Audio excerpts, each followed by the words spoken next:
Hello po, magandang tanghali. Tanghali talaga, literal. Ayan.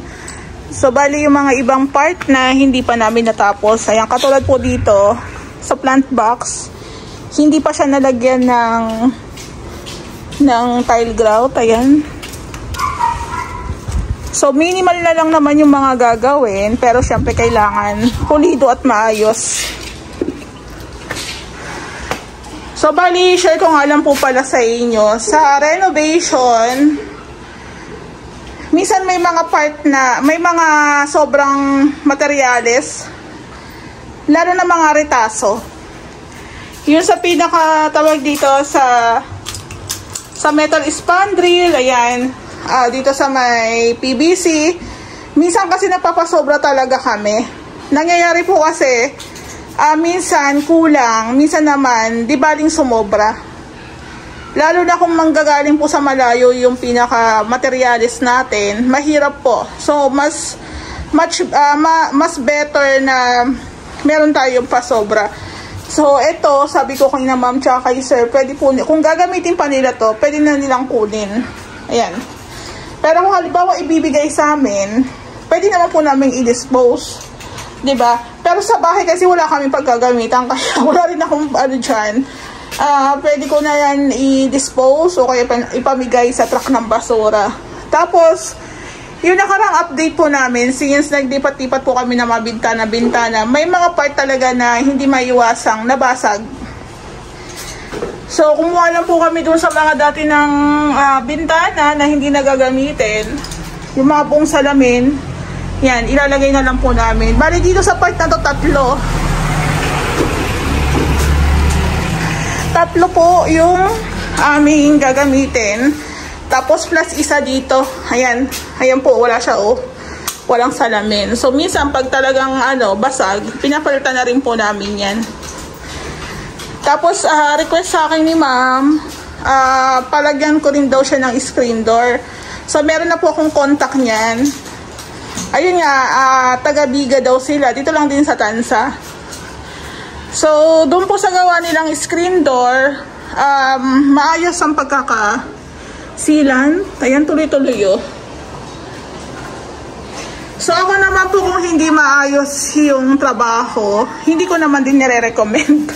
Diba? Kasi ayoko sumakit yung ulo ko eh. So, maayos. Tapos yun nga, hindi ko to alam sa iba po daw kasing gumagawa, wala nang pinaka-frame sa baba. So, sa gawa po nila, tatay, is meron. Minsan daw, ang pinaka-screen door is sobrang close na sa ating, sa ating tiles. So, ito maganda to kasi lapat siya doon. Kumbaga, may pinaka-hamba siya, tapos lapat na, kasama na. Tapos, ito po yung kanyang, handle. Samsung daw po ang tawag dito. Ayan po. So, ang presyo po pala ng screen door is depende sa design. Depende sa kulay. Siyempre, pag depende sa kulay, depende rin po sa materials na gagamitin. Parang parang dark brown. May sinabi si ma'am kanina, hindi ko na maalala. So, yung mga sidings niya talagang silyado. Ayan, silyado talaga siya. Maayos ang pagkakalapat. Walang mga bukol-bukol o butlig-butlig na tinatawag. So, maganda. Teka lang, ilapat po natin. Sara natin ng very light.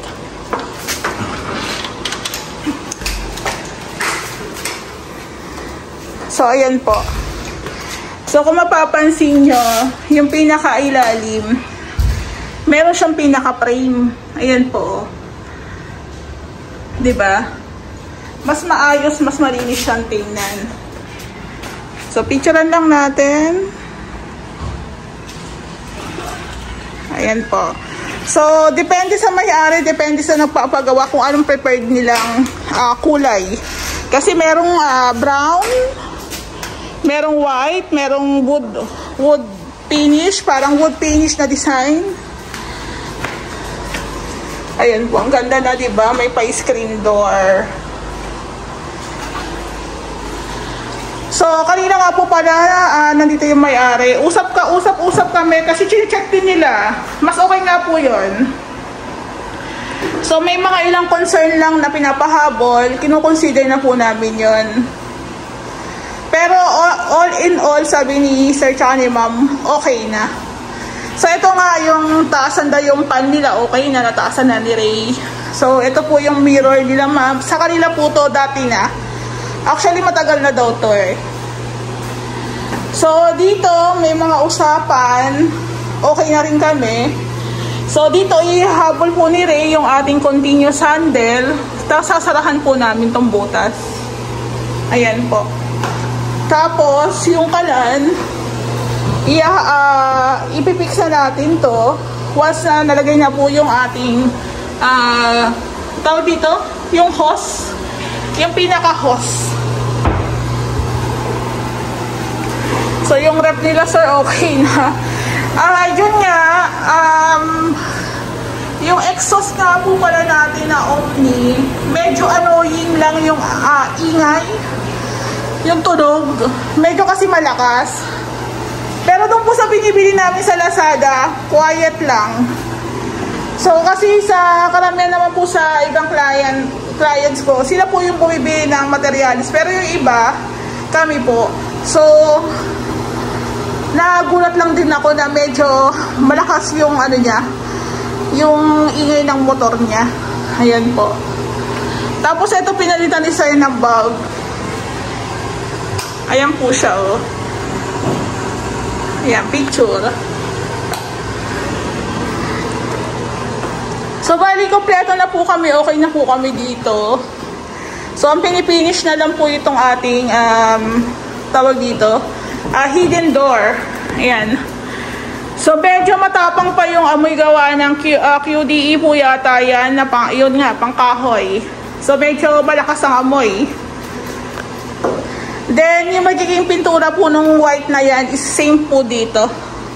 Para pag sinara po natin yung ating pinto, wala na po makikitang puti dyan.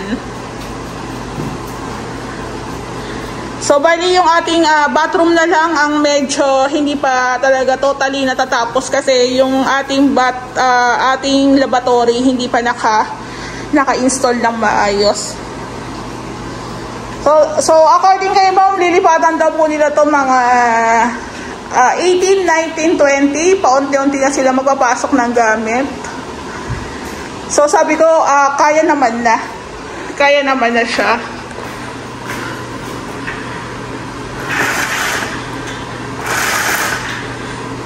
Ayan, ang ganda po, diba? O, diba? Ang ganda na. Pero syempre, sarado, i-roll nyo po muna natin gawa na maglalagay pa kami ng salamin. Ayan.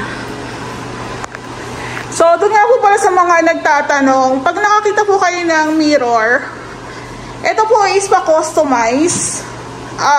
Nasa 3 by 5 feet po ata ito.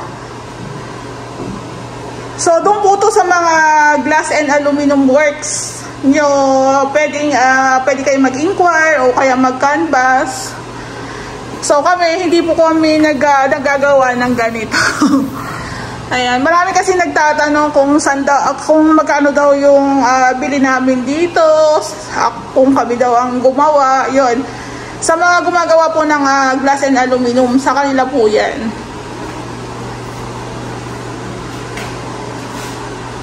So, bali, isa din po sa pina-add ni Ma'am. Pero, ito po is galing po sa unit nila. Meron din po kasi silang unit dito sa phase 2. So, bali, ito po is tinransfer na lang po muna nila dito sa unit nila sa phase 3. Ayan. So, si Ray na lang po ang nag-install nito. Matagal na daw po ito, pinagawa nila to dati. So, hindi ko lang sure yung pinaka-saktong sukat. Parang 3 by 5 feet. Plain mirror po siya. Tapos, siguro kung tatanungin kung magkano po nag-range, estimated lang po, siguro nasa 5K pataas. Then, depende rin po sa sukat, tsaka depende rin po sa kulay ng pinaka-frame. Depende rin po siguro sa mirror, kung French type o plain lang. Ayan po. So, yung ating kitchen, ito, ating kitchen. Since nagkaroon po ng conflict dito sa ating handle, continuous handle na lang po yung ginamit namin dito. Actually, ito po kasi, dapat ganito po yan eh. Ganito po ang peg ng cabinet dyan. Request po kasi ng may-ari na gusto niyang magkaroon ng drawer. Ayan. Since medyo na-late na po yung sinabi ni ma'am na maglagay ng drawer, dito po tayo nagkaroon ng problema kasi ang handle po namin is ganito. So kung maglalagay kami dito ng handle, pag hinila mo po ito, sasayad po dito. Pag ito naman po binuksan mo, tatama rin po sa pinaka-handle. Kaya, since sa project namin sa phase 5, continuous handle yung ginamit nila, nagpasabay na lang din po kami. Ayan. Ito po yung ginamit namin dito. Maganda rin po itong continuous handle, medyo pricey nga lang. Pero, kung ito talaga ang gusto nyo, pwede naman. Since sabi ni ma'am, is silver o gray din po ito. So, carry lang daw na ganito po yung maging handle. So, ito po kasi syempre, ito yung gusto na may-ari. Ginawa lang namin ng paraan kasi yun nga, nagkaroon ng conflict. So, ito naman po nagawa ng paraan. So, bali itong dalawa na to, ito na lang po yung kanilang handle. Continuous handle po siya. Ayan. Actually, nabili po namin to is 900 po yung isang, parang 3-feet. Pero naka-markdown po siya ng 400 plus. Ayan po. So, yung ating gripo, tsaka yung ating dual sink, dual tab, ito po siya. Ayan. So, ang kanyang brand po is Fluxo. Ano Fluxo ba yun? Flux? Ayan po. Stainless. Maganda po yung niya ha, yung tray niya. Hindi po yung regular na nakikita po namin. Maganda. Nagandahan ako dito. Ayan o. Ang ganda po. I think nasa 7 inches po ata ang lalim ng kanilang tub. Ayan po. Tapos sa baba yung fitting. Ayan. Nasa baba po yung ating fitting. Ayan. Tapos dito naman po yung ating pull out. Yan. Hindi ko lang po sure yung pinakalaki ng pull out. Pero kung magbe-base po ako sa sukat ng tiles, parang nasa 60 cm po yung pinakalapad. O lagpas pa. Laki po kasi. Yan.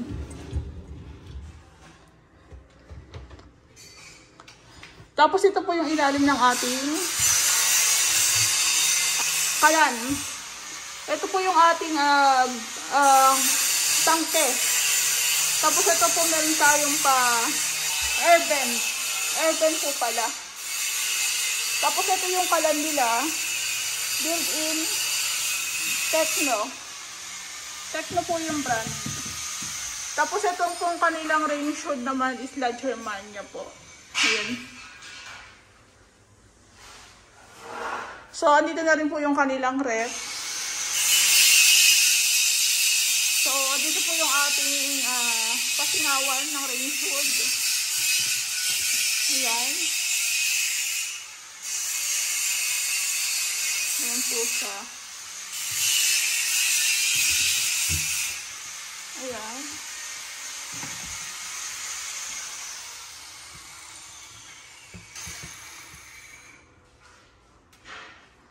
Ayan po. Tapos ito na po yung hidden door natin. Ito na po yung peg ng hidden door natin dito sa bathroom. Ganyan po siya. Ayan, picturean natin. So ito po is tinatapos na rin po siya ni Ray. Ayan, ipupush lang po natin siya papunta dito. Ay, basa. Ayan. So wait lang. Na ilagay na rin po ni Ray yung ating door. Ang tawag dito, hydraulic. Ayan po, hydraulic. Tapos, yung ating lavatory, ayan, okay na. Medyo basa lang kasi hindi na tayo papasok. So, yung ating toilet bowl, okay na. Yung ating glass enclosure, okay na rin po siya.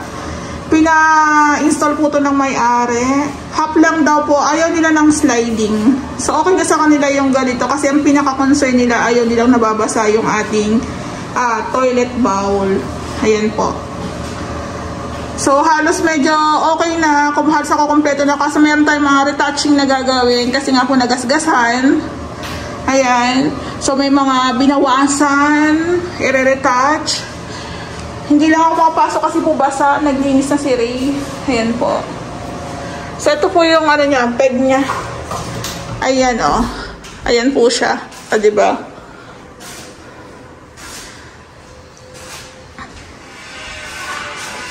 So, konti na lang. Halos kompleto na.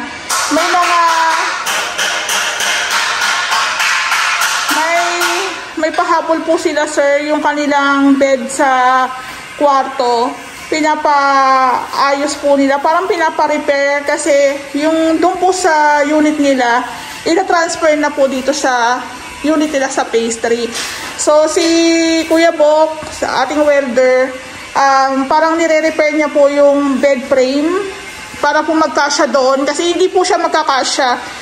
Kaya minsan, di ba sinasabi ko po sa inyo, pag magpapagawa kayo ng unit, kailangan po yung bibili yung mga gamit is di-assemble. Kasi hindi nyo na po siya tawag dito, hindi nyo siya pa maiakit dito sa hagdan ng maayos, ng buo. So, katulad po nito, napansin ko, nagasgasan. Ayan. Nagasgasan.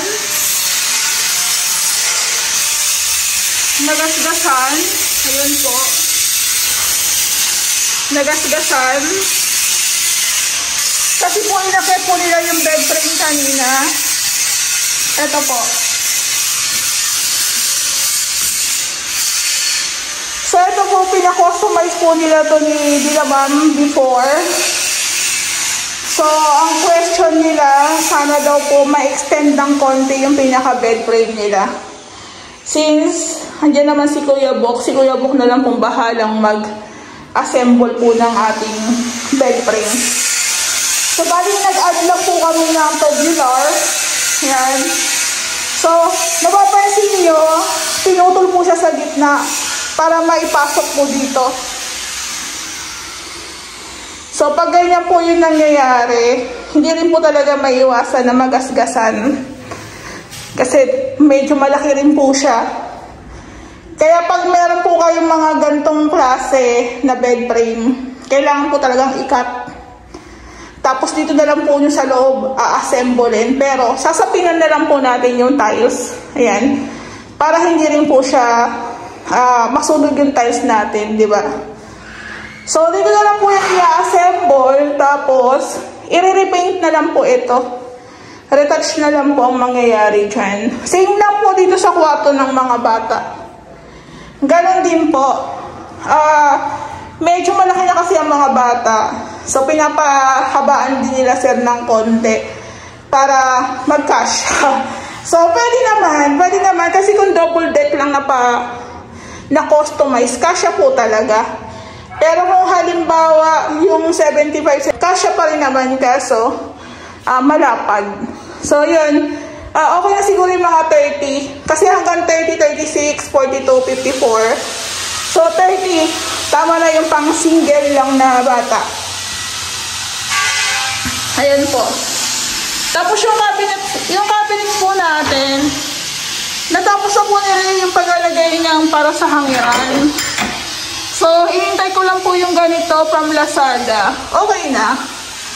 Pati yung dito okay na rin po. Ayan. Tapos dito rin po okay na. Ayan. So, tatlong cabinet na to na may na may sabitan ng hanger. Ayan po. So, minsan po sa vlog, hindi po talaga ako nagme-mention ng pinaka labor cost kasi iba-iba po yung scope of works eh. 'Di ba? Iba-iba rin po yung unit na pinapagawa. Mamaya, nag-mention ako tapos sabihin sa akin, ay ma'am, bakit dun sa kabilang unit 200 lang, dito sa kabila 300, bakit dito sa kabila 400? Iba-iba po kasi ang unit, iba-iba rin po ang sukat, iba-iba rin po ang paggawa. Kaya minsan sinasabi ko po, materials cost lang po ang may share namin, pero pagdating po sa labor cost, i-PM nyo po ako. Sasabihin ko naman po eh. Pero yung i-mention ko po siya sa vlog, hindi po. Pasensya, no? Tsaka ayaw din po ni Ray sabihin. Pwede namin i-share yung pinaka-material cost, pero yung sa, ano daw po, sa labor cost, i-PM nyo na lang daw po kami. So, same lang po dito sa ating master bedroom. Na tapos na rin po ni Ray yung ating cabinet. Nilagay na rin po yung hangiran. Ayan po siya. Same lang po dito. Ayan po. So, since tapos na kami dito, napinturahan na, may tiles na, pwede kasi magasgasan. So, pwede ba, hanggang dito ba naman kami, pwede naman namin yan i-retouch o ayusin. Ayan po.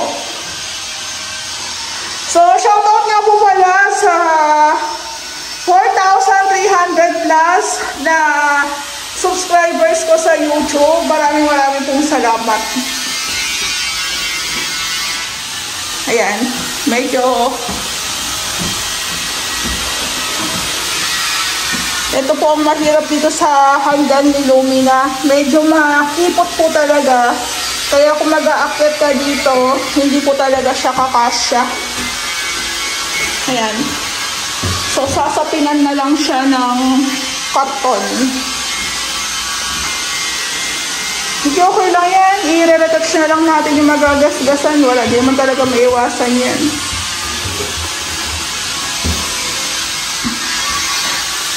So, meron pa naman tayong mga pintura dyan. Meron pa naman tayong mga tawag dito, skin coat. Pwede naman namin siyang habulin. Kasi ganun po talaga, hassle po talaga yan once na meron tayong tapos meron tayong re-reparin. Ayan, nilatagan na lang po ni Kuya Bok ng ng karton para hindi po siya Ayan. Ano natin to? Pumasok yung hangin. So, yan, may mga konting mga gas-gas. Hindi po talaga maiiwasan. Kasi kahit anong iwas mo dyan, kung magagasgas talaga magagasgas, lalo na medyo bulky yung iaakyat mo dito.